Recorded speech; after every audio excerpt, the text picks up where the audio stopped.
Hi, it's Frank Mielek here, Director of Community Engagement at Memoria.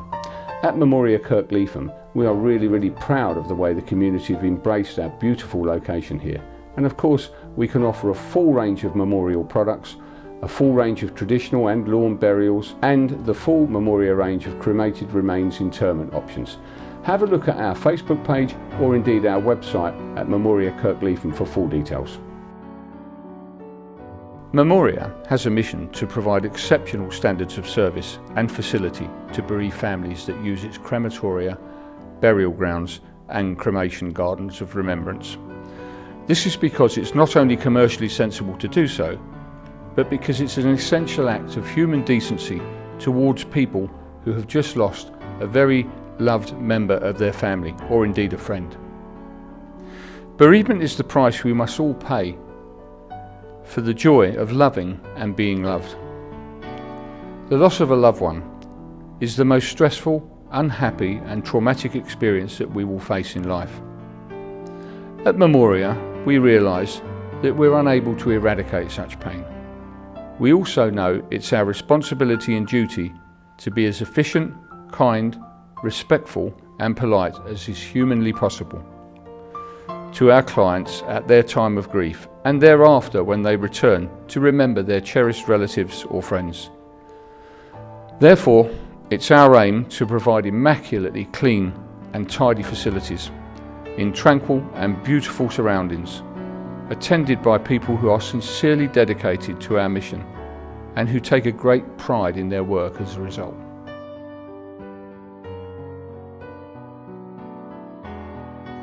I believe our team always go the extra mile for our families that we have at Kirkleatham, but a few occasions that spring to mind is we've done a few Sunday services, and a couple of years ago a deceased gentleman that we happened to meet before he passed away specifically asked for a no-fuss service. So Jill and I came in again on a Sunday and his family and friends gathered and we served them tea and coffee, and everybody just gathered around the coffin, shared stories, and it was one of the nicest services I've ever had the privilege to be part of.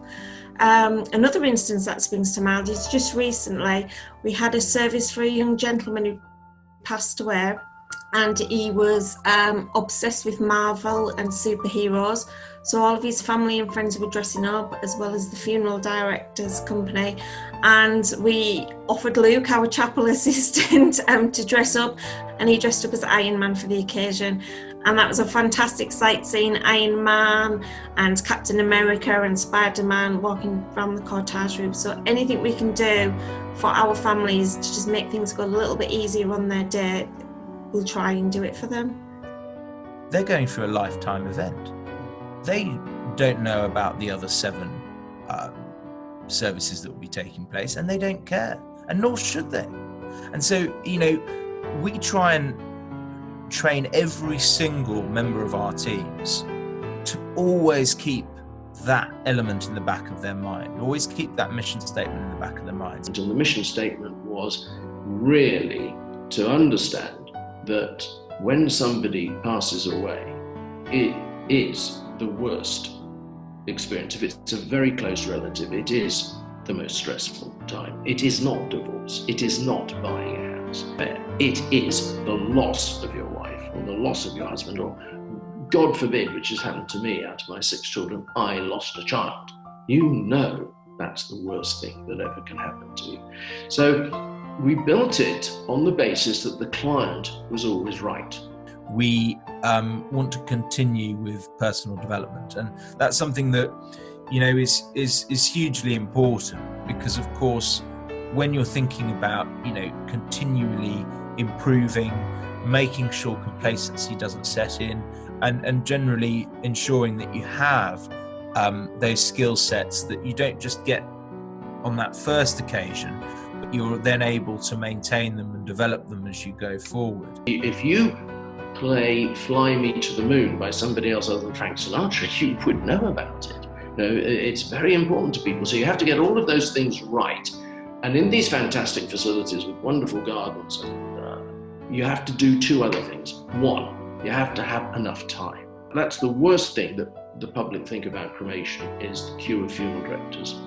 Funnily enough, if they went to a cemetery, they don't mind seeing a Jew over there, a Roman Catholic over there, an Afro-Caribbean over there, and a Methodist over there. It doesn't bother them.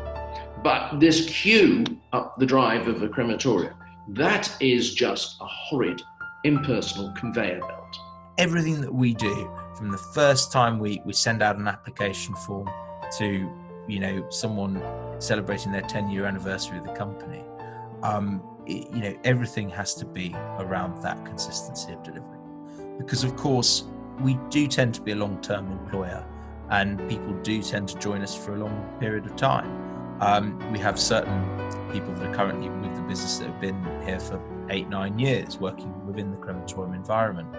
And bearing in mind, we only opened our first site of our second generation of crematoria in 2011. That's pretty much the entire time that we've had crematoria open. So it becomes really important to allow them that opportunity to keep developing and make sure that they keep us being the people that we set out for them to be at the start.